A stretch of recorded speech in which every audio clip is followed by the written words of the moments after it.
मुझे बात बात पर गुस्सा आता है और फिर गुस्से में मैं क्या बोल रही हूँ इसका मुझे बिल्कुल ख्याल नहीं रहता है और सामने वाले को बहुत दुख होता है तो मैं क्या करूँ। सामने वाले को दुख होता है तो उसके पास आप जाके माफ़ी मांगना चाहिए। पहले तो सबसे पहले हृदय से पश्चाताप करो, माफ़ी मांगो और सबसे पहले यह करो।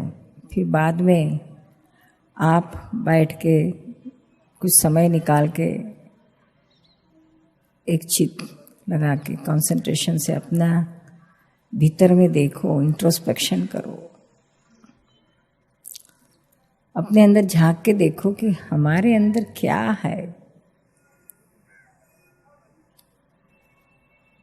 क्या कारण से यह क्रोध आता है हमको। बात बात में गुस्सा आता है, क्या वजह है।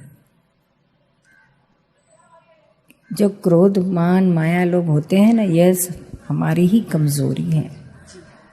हमको गुस्सा इसलिए आता है कि सामने वाला ऐसा क्यों करता है, गलत करता है, मैं कहती हूँ ऐसा क्यों नहीं करते हैं, ऐसा सामने वाला ही ऐसा है वैसा है। सामने वाले की गलतियाँ देखकर हमको गुस्सा आता है। सामने वाला कमज़ोर लगता है, सचमुच दरअसल में अपनी कमजोरी, मेरी कमजोरी, खुद की कमजोरी है। सामने वाले पर हमारा क्या जोर जुल्म चल सकता है, हम उसको किस तरह से सुधार सकते हैं, हम उसको हमारे मर्जी के मुताबिक किस तरह चला सकते हैं, हमारे हाथ में तो नहीं है। क्रोध आने का सबसे कॉमन कारण यही है कि जब हमारी मर्जी के मुताबिक नहीं होता है, मर्जी के खिलाफ होता है, हम जो कहते हैं वो सामने वाला नहीं करता है तो फौरन क्रोध आ जाता है।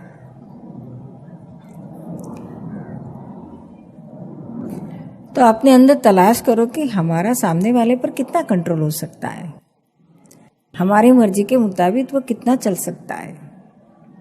हम खुद ही हमारी मर्जी के मुताबिक नहीं चल सकते। जस्विका को आप कहे अपनी मर्जी के मुताबिक कहाँ चला पाते हो। आपकी तो बिल्कुल पसंद नहीं है क्रोध करना, लेकिन करती है ना। तो हम आपके कंट्रोल में जस्विका ही नहीं है तो और कैसे रह सकते हैं। कोई किसी खुद के कंट्रोल में ही नहीं है। जो भी कोई कुछ करता है वो करने वाला अपने कंट्रोल से कर नहीं सकता है, वो भी किसी और चीज़ के धक्के से कर रहा है, संजोग से करा रहा है। खुद में सब कुछ करने की ताकत ही नहीं है। संजोग चला रहे हैं। हम हमारी मर्जी से उनको चलाने जाते हैं, घर वालों को या अड़ोस पड़ोस में या फ्रेंड सर्कल में। कैसे हो सकता है। नाव जो रहती है ना, वो नदी के प्रवाह में चलती है।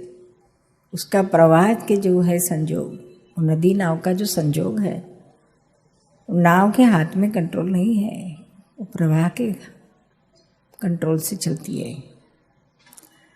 आप अगर उसको प्रवाह के विरुद्ध चलाने गए तो कैसे चलेगी वो। हर कोई इसी तरह से जीता है। हर इंसान अपनी ये नदी नाव के संजोग की तरह ही जीता है। ये संजोग के प्रवाह में ही जी रहा है। हम उसको उल्टे प्रवाह में नहीं ला सकते हैं। वो भी खुद नहीं आ सकता है, उसकी मर्जी रही तो भी। हाँ, कभी प्रवाह इस उल्टा चलने लगा नेचुरली तो शायद वो आ सकता है, लेकिन वो किसी के हाथ में नहीं। हो नेचुरल हो गया तो हो गया, नहीं तो नहीं होता है।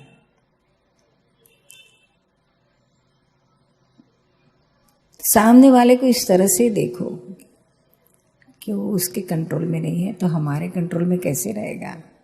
या जो भी कुछ हो रहा है करेक्ट है, हुआ सो न्याय, जो होता है सो व्यवस्थित है, करेक्ट है। यह आप एक्सेप्ट करती जाओगी तो आपको क्रोध नहीं आएगा। और वास्तविक में एक बार जो घटना हो चुकी है, बन चुकी है, उसको कोई चेंज नहीं कर पाता है। उसको एक्सेप्ट करोगी तो ही आपको शांति रहेगी। हो जाने के बाद उसको कोई चेंज नहीं कर सकता है। फिर उसमें हम ऐसा क्यों हुआ, वैसा क्यों नहीं, ऐसा होना चाहिए था, वैसा होना चाहिए था, ऐसा नहीं करते थे तो ऐसा कर होता था। सब waste of time and energy है।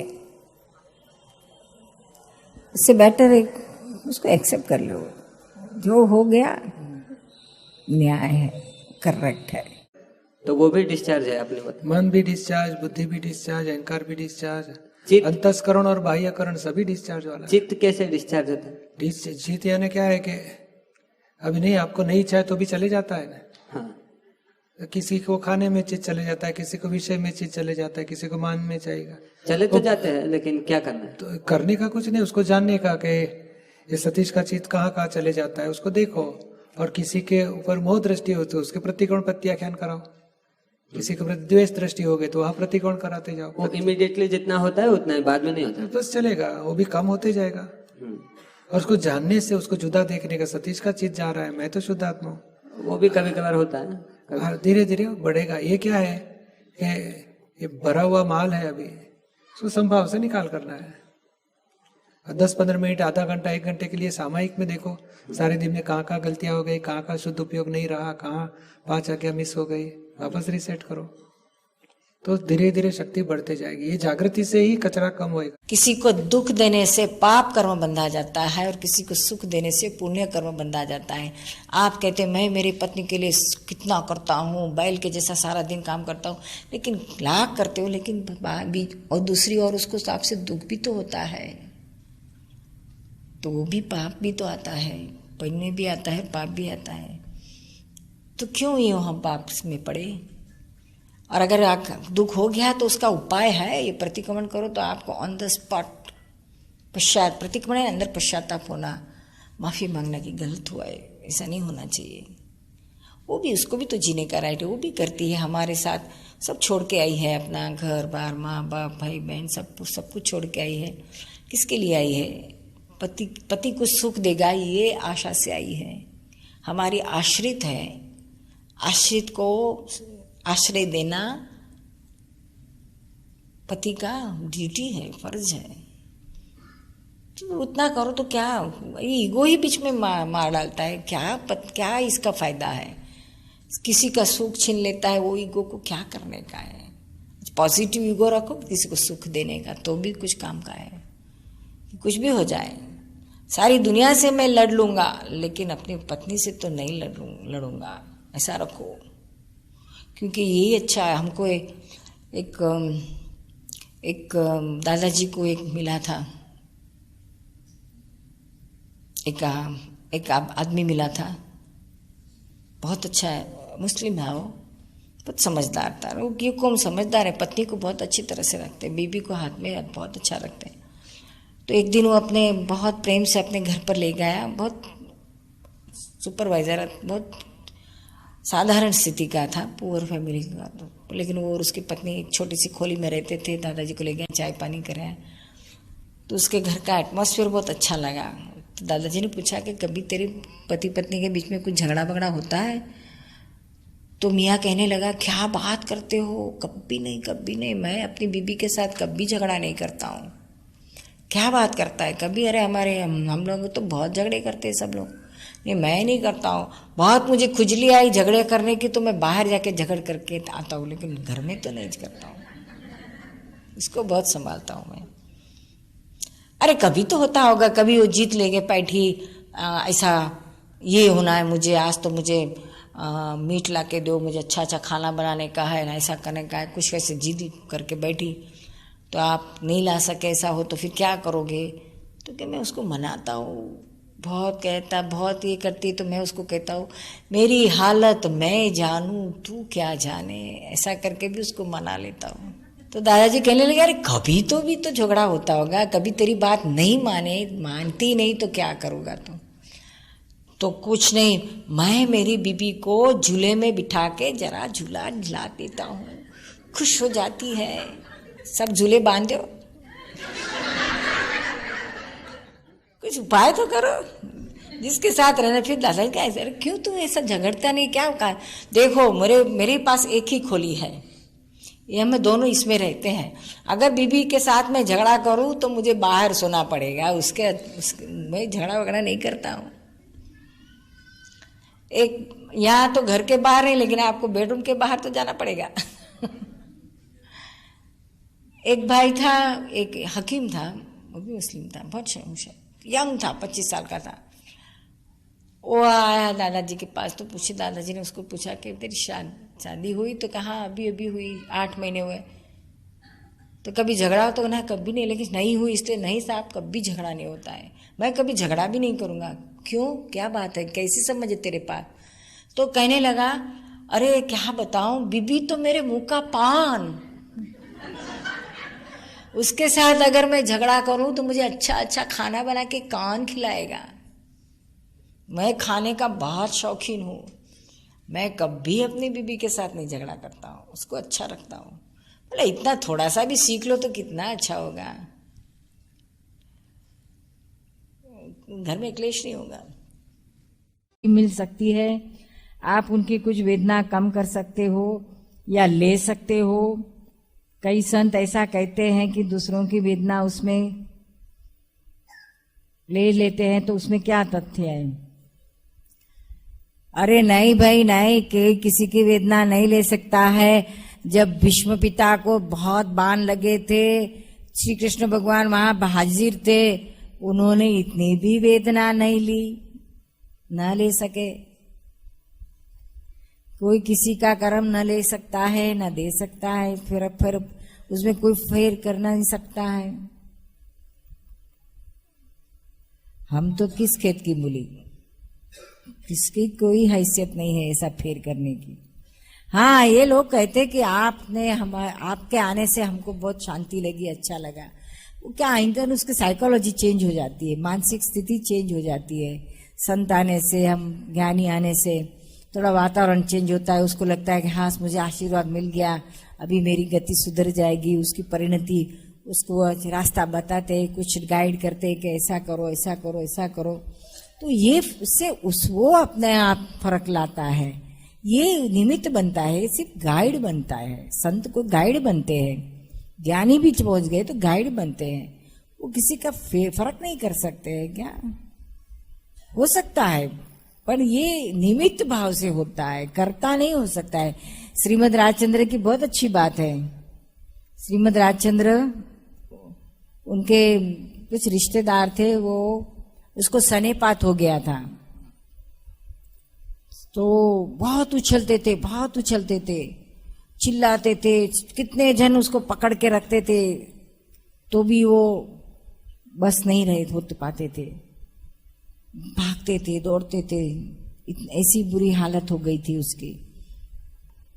उसी अरसे में श्रीमद् राजचंद्र उनके पास गए। ओ मरीज के पास उनको सर पर हाथ रखे, उन्होंने उनकी जो प्रार्थना है वो सब की होगी, तो वो शांत हो गए, बिल्कुल शांत हो गए, और अंत तक बहुत शांति में उन्होंने देह त्याग किया। ऐसा हो सकता है, ऐसा तो बहुत संतों से भी होता है, ज्ञानियों से भी होता है, लेकिन वो निमित्त होते हैं। वो अगर करता रहते तो सबका कर सकते हैं, ऐसा नहीं होता, हर एक का नहीं कर सकते। हम भी कितने लोगों के पास इस तरह से गए और इसका अच्छा भी हो गया है, लेकिन हमारे हाथ में कोई सत्ता नहीं है क्या?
विचार ही नहीं आता कि शादी करना चाहिए, ऐसा कुछ? क्यों बर्बादी से डरते हो? अभी ऐसा ही लगता कि ये जो आत्मा का मार्ग मिला है उसमें आगे चले। ऐसा है, आपके हाथ में तो कुछ है नहीं। हाँ, आप सोचते हो कि नहीं शादी करना है, लेकिन सिर्फ शादी नहीं करके कुछ आपके आत्मा के मार्ग में प्रगति नहीं होगी। उस शादी न करने से ज़्यादा ब्रह्मचर्य की बहुत कीमत है। उससे बहुत आत्मा का प्रोग्रेस और पावर मिलता है।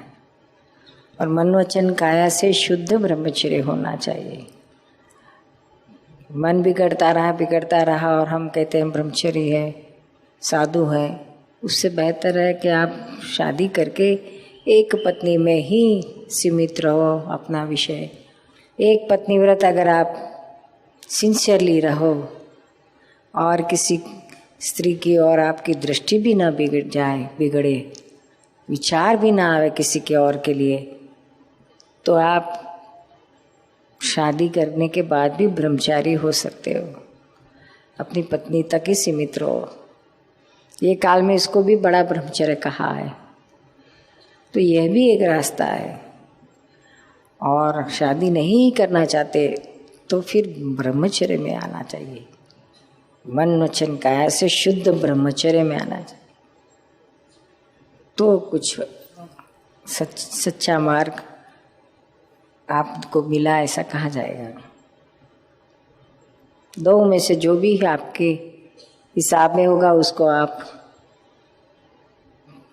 प्रेम से स्वीकारो और पूरा करो। अभी आप जो बोल रहे हो ब्रह्मचर्य के लिए, तो उसमें आगे बढ़ने के लिए क्या करना चाहिए?